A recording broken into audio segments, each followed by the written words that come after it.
नमस्कार, देवभूमि उत्तराखंड की खबरें देख रहे हैं आप। मैं हूं आपके साथ प्रगति चतुर्वेदी। खबरों की शुरुआत करेंगे, लेकिन उससे पहले एक नजर सख्त की हेडलाइंस पर। मुख्यमंत्री तीरथ सिंह रावत समारोह में वर्चुअली हुए शामिल। गढ़वाल मंडल विकास निगम के 45वें स्थापना दिवस समारोह में लिया हिस्सा। GMVN परिसंपत्तियों में सुधार की कही बात। पूर्व मुख्यमंत्री त्रिवेंद्र सिंह रावत ने किया निरीक्षण। वाली झील परियोजना का किया निरीक्षण। राज्य के सर्वांगीण विकास की कही बात।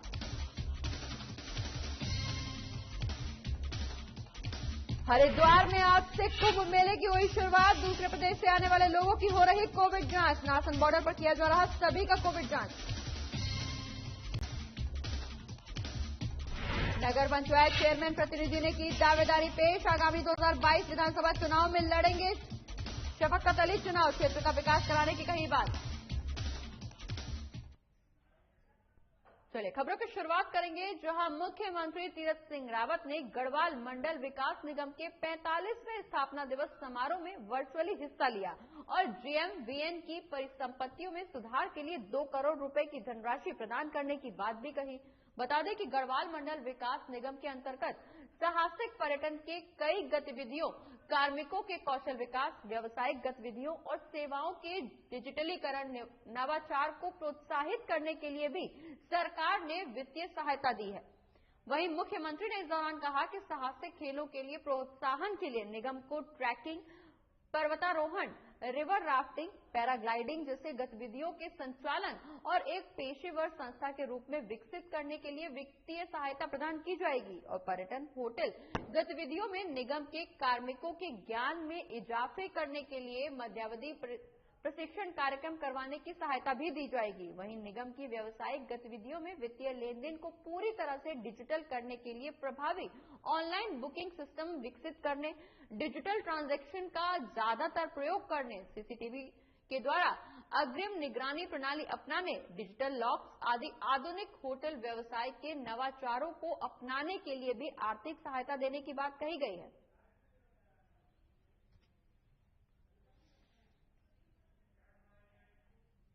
बढ़ते हैं आगे, जहां पूर्व मुख्यमंत्री त्रिवेंद्र सिंह रावत ने आज अपने पौड़ी प्रवास के दूसरे दिन वाली झील परियोजना का निरीक्षण किया है, जहां उन्होंने तमाम चीजों का अवलोकन भी किया।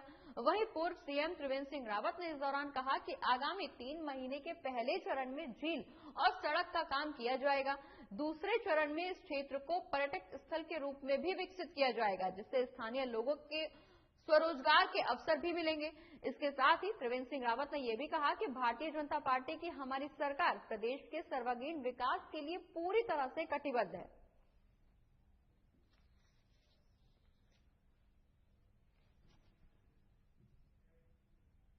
और आम आदमी पार्टी 2022 में उत्तराखंड चुनावों को लेकर पूरी तरह से चुनावी मोड में नजर आ रही है। बता दें कि उत्तराखंड में केजरीवाल सदस्यता अभियान को मिले अपार सफलता को देखते हुए आम आदमी का हर कार्यकर्ता जोश से परिपूर्ण हो गया है। आज आम आदमी पार्टी के उपाध्यक्ष विशाल चौधरी ने प्रदेश कार्यालय में एक प्रेस कॉन्फ्रेंस करते हुए आगामी चुनाव को देखते हुए अपनी सोशल मीडिया की टीम की सूची जारी की। वहीं विशाल चौधरी को आम आदमी पार्टी के सोशल विंग की अलग अलग जिम्मेदारियां देकर आम आदमी पार्टी सोशल टीम को सशक्त बनाने की कोशिश की जा रही है। इसके अलावा हर डिस्ट्रिक्ट में सोशल मीडिया इंचार्ज रखे गए हैं, जिससे सोशल मीडिया के जरिए सशक्त रूप से आप जनता के बीच जा सके, जो जिले में सक्रियता के साथ सोशल मीडिया के जरिए आम आदमी पार्टी को मजबूत करेंगे। इसके अलावा आम आदमी पार्टी ने 70 विधानसभा में भी 70 सोशल इंचार्ज नियुक्त किए हैं, जिनकी सूची भी आज जारी कर दी गई है। बता दें कि आम आदमी पार्टी के उपाध्यक्ष ने इस दौरान कहा कि आम आदमी पार्टी का लक्ष्य है कि हर विधानसभा से 100 सोशल मीडिया की टीम बनाई जाए, जिससे पूरे राज्य में 7000 सोशल टीम आर्मी आगामी चुनाव को लेकर काम करेगी। इसीलिए 1 के 7000 अभियान के तहत जल्द ही पूरे प्रदेश में 7000 लोगों की टीम बनाई जाएगी, जिसमें हर विधानसभा में 100 लोगों की टीम का लक्ष्य रखा गया है।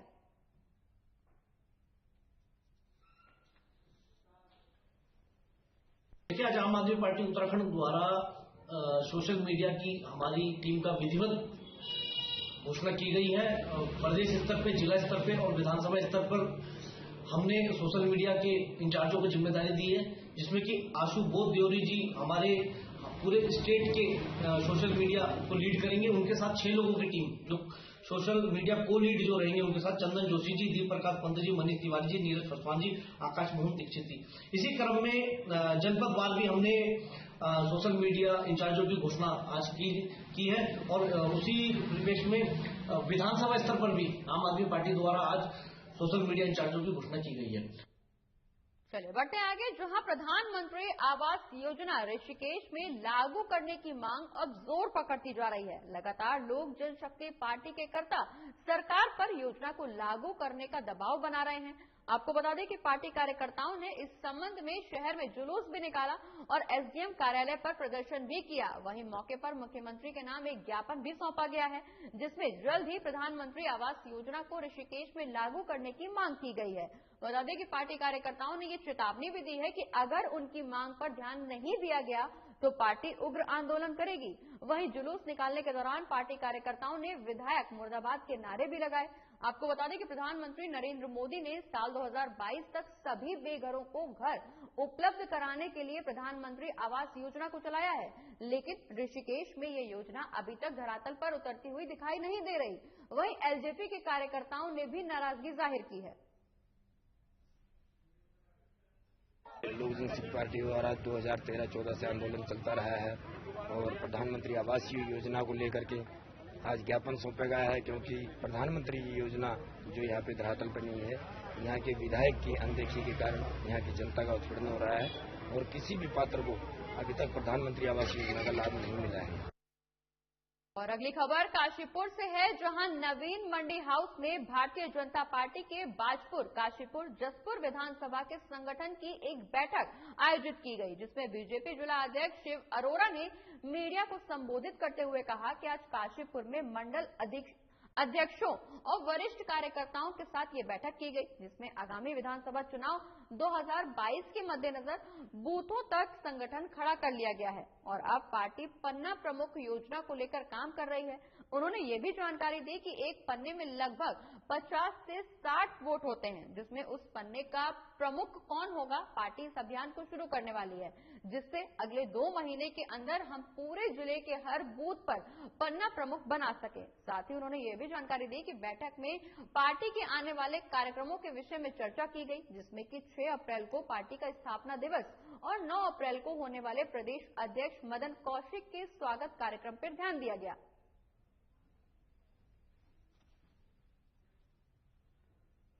भारतीय जनता पार्टी कार्यकर्ता आधारित पार्टी है और भारतीय जनता पार्टी का मूल है कार्यकर्ता और कार्यकर्ता। और सबसे बड़ी बात है कि जो 2022 का चुनाव है, उस चुनाव को लेकर भारतीय जनता पार्टी ने अपना मंडल, शक्ति केंद्र और बूथ तक का संगठन खड़ा कर लिया। हमारे पूरे जिले में हमारे 1258 बूथ हैं, उन बूथों पर हमारा संगठन खड़ा हो चुका है। बढ़ते आगे, जहां नगर पंचायत पिरान कलियर चेयरमैन प्रतिनिधि शफकत अली ने आगामी 2022 विधानसभा चुनाव में चुनाव लड़ने की घोषणा कर दी है। आपको बता दें कि राज्य के पिरान कलियर विधानसभा में चुनाव के मद्देनजर हमेशा ही मुकाबला रोचक देखने को मिला है और ज्यादातर पिरान कलियर विधानसभा पर कांग्रेस पार्टी का ही वर्चस्व बनता हुआ दिखाई दिया है। वहीं मौजूदा विधायक हाजी फुरकान अहमद भी कांग्रेस पार्टी के ही विधायक हैं। अब इसी विधानसभा पर नगर पंचायत चेयरमैन प्रतिनिधि शफकत अली ने दावेदारी पेश की है। उन्होंने कहा कि अगर कोई पार्टी उन्हें टिकट देती है तो ठीक है, वरना वो निर्दलीय चुनाव लड़कर क्षेत्र में विकास की गंगा बहाएंगे। इस दौरान उन्होंने ये भी कहा कि बिजली, पानी, अच्छी शिक्षा और क्षेत्रवासियों के मौलिक अधिकारों को मुद्दा बनाकर ही वो चुनावी मैदान में आएंगे, क्षेत्र का विकास कराएंगे। उन्होंने कहा कि जनपद हरिद्वार में 2 धार्मिक स्थल विश्व प्रसिद्ध हैं, एक धर्म नगरी हरिद्वार और आस्था की नगरी पिरान कलियर।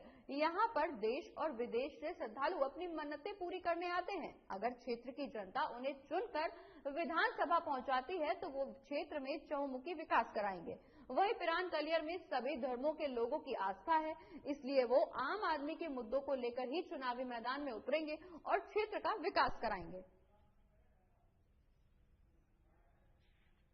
पानी, बिजली और जितने भी आम जनता के मुद्दे हैं वो सब प्राथमिकता पे रहेंगे। देखते हैं, अभी पार्टी से अगर किसी अच्छी पार्टी से हुआ तो कोई दिक्कत नहीं है, तो पार्टी से लड़ेंगे। और हरिद्वार में कुंभ मेले की शुरुआत होने के बाद दूसरे प्रदेश से आने वाले लोगों की कोविड जांच का काम नारसन बॉर्डर पर फिर से शुरू कर दिया गया है। दरअसल आज नारसन चेक पोस्ट पर सभी लोगों की कोविड जांच की गई। पिछले करीब 2 सप्ताह से नारसन बॉर्डर पर कोविड की रेगुलर जांच नहीं हो रही थी।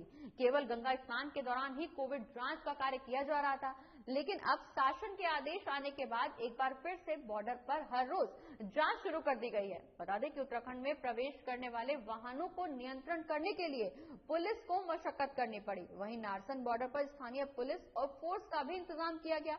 इस बार सरकारी केंद्रों के साथ साथ प्राइवेट केंद्र पर भी जांच की जा रही है। वहीं जांच सेंटर कम होने की वजह से लोगों को यहां काफी समय गुजारना पड़ता है। बता दें कि नारसन सामुदायिक स्वास्थ्य केंद्र के चिकित्सा अधीक्षक विवेक तिवारी ने बताया कि उत्तराखंड में प्रवेश के दौरान बॉर्डर पर सुबह से ही कोविड जांच की जा रही है।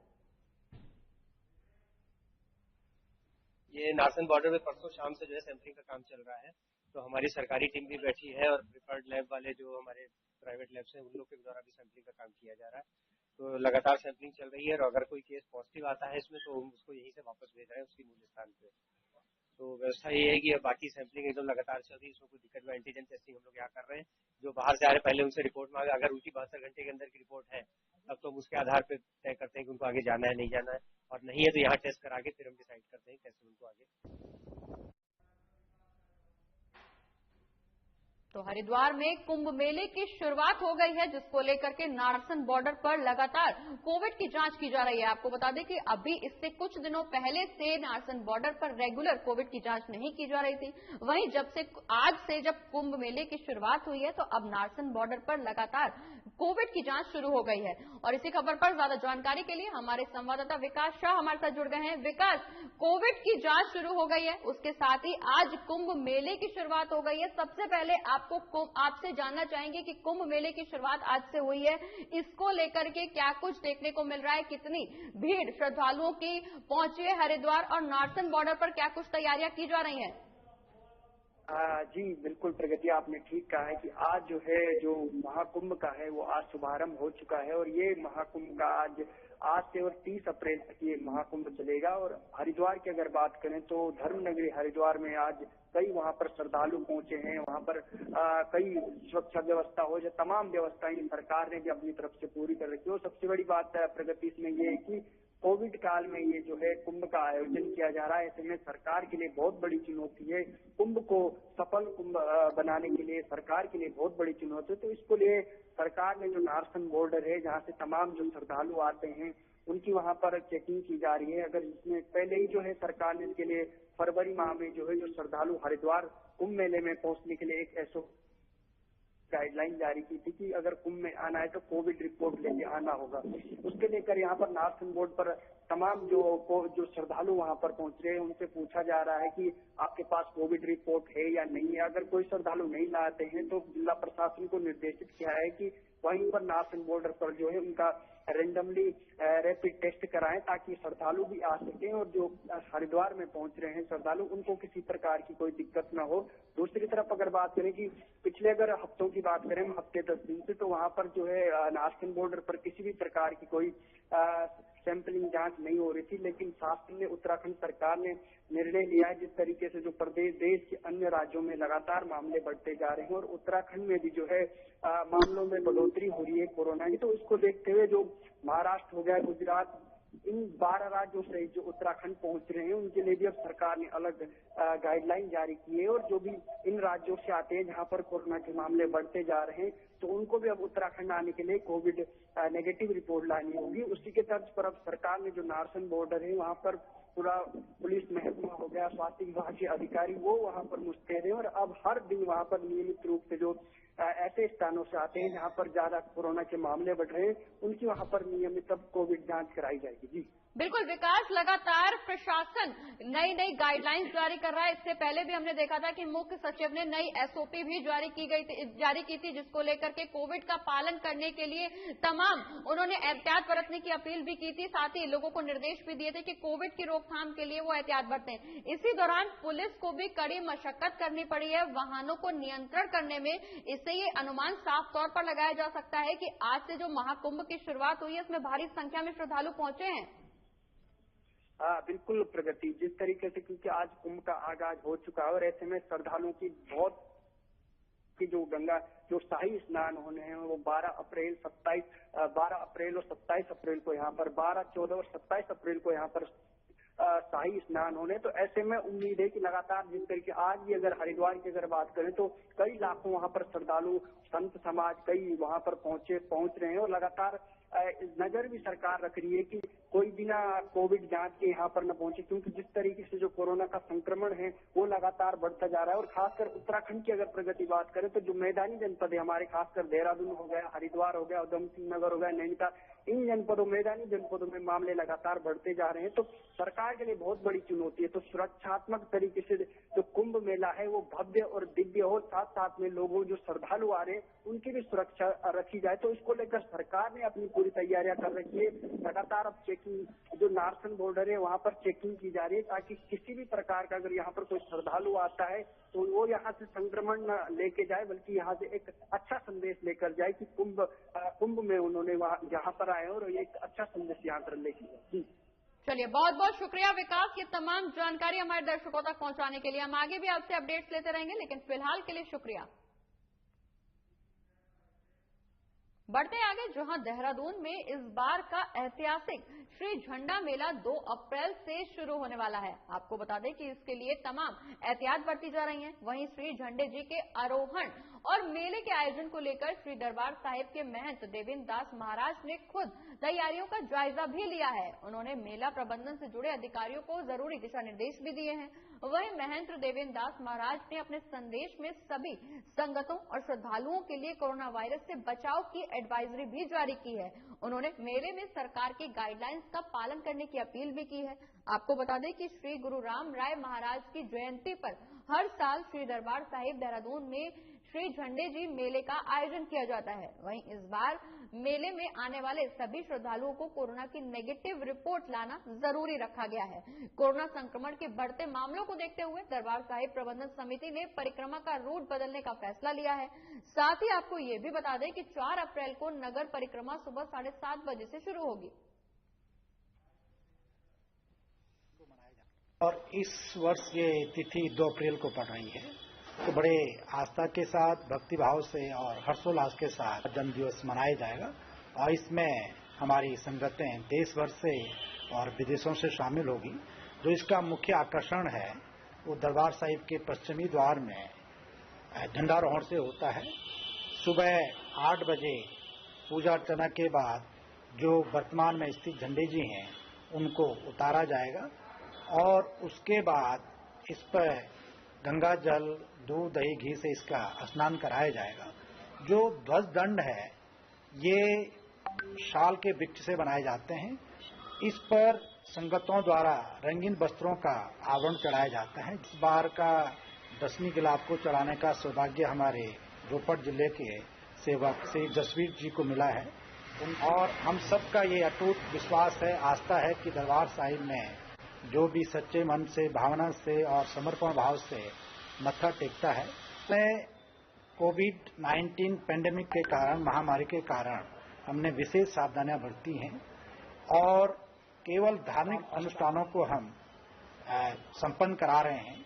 और उसके लिए हमने सीमित संख्या में संगतों को बुलाया है। जो जवान हैं 25 से और 50 वर्ष के बीच उनको बुलाया है ताकि संक्रमण फैलने का खतरा न रहे। और उसके जो भारत सरकार की गाइडलाइन है उसको जारी किया है कि कम से कम 2 गज की दूरी हो और मास्क पहनना सबके लिए हर समय अनिवार्य है। इसके अलावा हाथ को लगातार सैनिटाइज करते रहें और साबुन पानी से अच्छे ढंग से धोएं। ये गाइडलाइन हमने जारी की है। और अब बात सितारगंज की करेंगे, जहां बाराकोली वन क्षेत्र, तराई पूर्वी वन प्रभाग हल्द्वानी के सभी वन अधिकारी और कर्मचारियों ने वन दरोगा चंदन प्रकाश को राजकीय सेना निवृत्ति के मौके पर आयोजित सम्मान समारोह पर उनको शुभकामनाएं के साथ विदाई दी और उनके उज्जवल भविष्य की कामना भी की। बता दें कि उन्होंने राजकीय 3 अक्टूबर 1989 को वन विभाग में वन संरक्षण वन रक्षक के तौर पर तराई पूर्वी वन प्रभाग हल्द्वानी से अपनी सेवा शुरू की थी और 9 सितंबर 2014 को वन दरोगा के पद पर इनकी पदोन्नति हुई, जिसके बाद इन्होंने 2015 से 2017 तक रामनगर वन प्रभाग में वन दरोगा के पद पर काम किया और फिर 20 फरवरी 2017 से बाराकोली वन क्षेत्र सितारगंज तराई पूर्वी वन प्रभाग हल्द्वानी रामनगर वन प्रभाग से स्थानांतरित होकर आए और तब से लेकर अब तक कई वन क्षेत्रों में अपना योगदान दे चुके हैं। वहीं आयोजित विदाई समारोह में वन विभाग के सभी कर्मचारियों ने उनका सम्मान किया।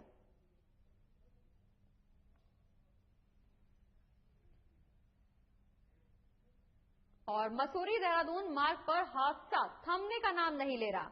एक बार फिर से इस मार्ग पर पानी वाले बैंड के पास एक कार अनियंत्रित होकर एक सड़क से दूसरी सड़क पर जा गिरी, जिसमें कार सवार 2 लोगों की मौके पर ही मौत हो गई और 5 लोग इस दौरान गंभीर रूप से घायल हो गए, जिन्हें 108 की मदद से दून अस्पताल देहरादून भेजा गया। आपको बता दें कि ये घटना सुबह 7 बजे के लगभग की बताई जा रही है, जब मसूरी से देहरादून की ओर जा रही कार पानी वाले बैंड के पास अनियंत्रित हो गई और ये हादसा हुआ।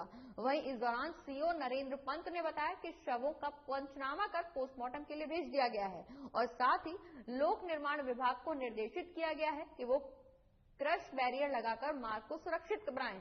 वहीं लोक निर्माण विभाग के अधीक्षण अभियंता ने इस दौरान बताया कि संभावित दुर्घटनाग्रस्त क्षेत्रों का निरीक्षण किया जा रहा है और वहां पर सुरक्षा के पुख्ता इंतजाम भी किए जाएंगे, जिससे भविष्य में किसी प्रकार की कोई दुर्घटना न हो। मॉर्निंग में लगभग 45 के आसपास की सूचना आई है कि एक कार यहाँ पर दुर्घटनाग्रस्त हो गई थी। कार में 7 लोग सवार थे, जिसमें कुछ लोग देहरादून के थे और कुछ दिल्ली के में चल रहे थे। जो कार चला रहे थे वो दिल्ली के निवासी थे और जो आगे सीट पे 2 लोग बैठे हुए थे उनकी मृत्यु हो गई और यहाँ एयरबैग्स यहाँ पे खुले थे। और इस पॉइंट पे अभी हम यहाँ पे मौजूद हैं रोड सेफ्टी के लिए। जो हमारी कमेटी होती है जिसमें पीडब्ल्यूडी, ट्रांसपोर्ट और पुलिस की सहभागिता होती है। यहाँ पर असल में जो पहले 2 हादसे हुए हैं वो तो हल्की गाड़ी इसमें टकराकर ऊपर ही रुकी है, परंतु इस बार ये गाड़ी नीचे चली गई है, काफी तेज स्पीड में रही होगी। पैरापिट को हल्की सी तोड़ते हुए ऊपर से उछलते हुए नीचे निकल गई है। तो अभी जैसे विजिट कर रहे हैं सभी लोगों ने यही सुझाव दिया है एक यहाँ पर वो बना दिया जाए थोड़ा सा पहले ना रंबल स्ट्रिप वगैरह, और बाकी पैरापिट तो बने हुए हैं, जो डैमेज हैं उन्हें दोबारा बनाते हैं इधर।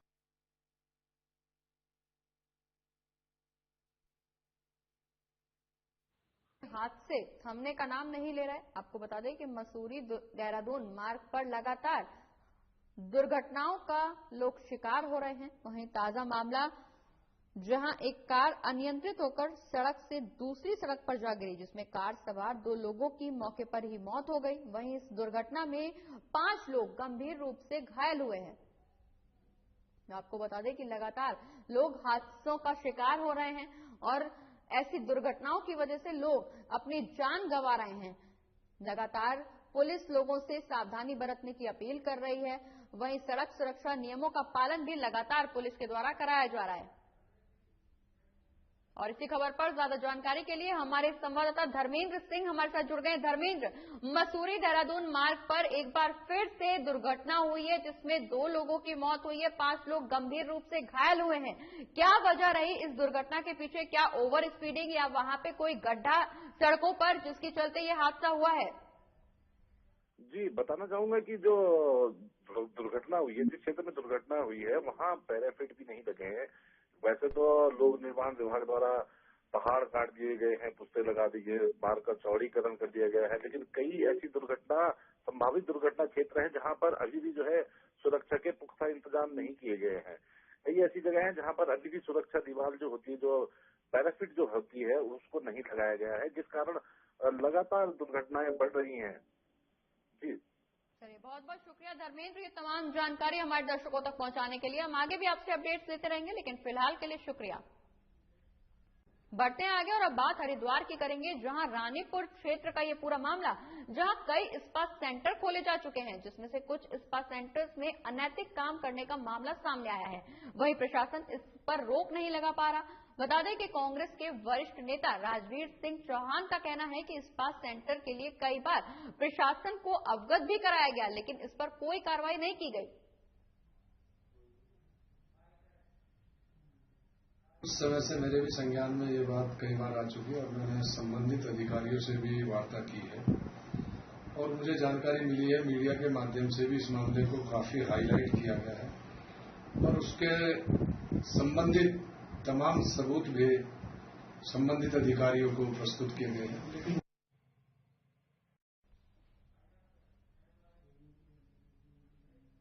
और इसी के साथ इस बुलेटिन में फिलहाल इतना ही। आप देखते रहिए देवभूमि उत्तराखंड की खबरें। नमस्कार।